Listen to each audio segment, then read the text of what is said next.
Hey, Joe. Hi, Joe from Sky News. Cheers, Joe. Nice to see you. You too. Thanks for coming in. Thanks for taking time to talk to me. Socks. Good Thank socks. you. You know, we try. Very important socks in junkets. Yeah, I'm telling you.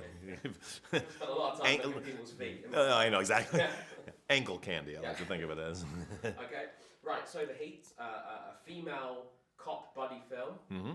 When you came up with the idea, do you think, why has this not been done before?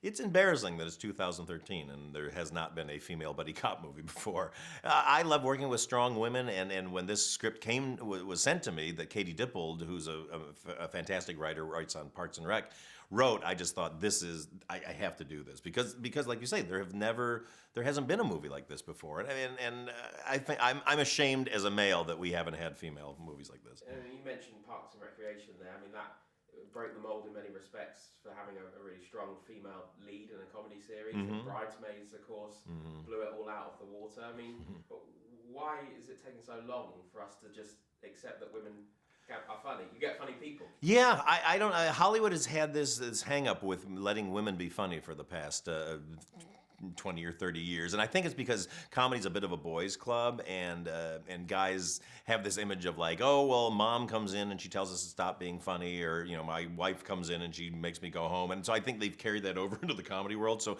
now it's time to right those wrongs and let the ladies have their day.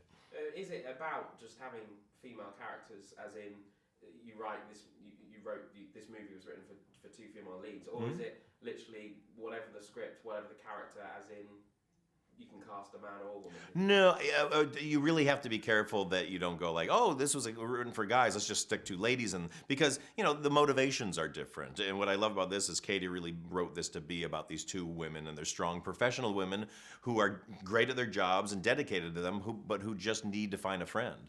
In any buddy movie, you need great chemistry between the two leads. You definitely get it in this. Was that instant? Was that natural? Or?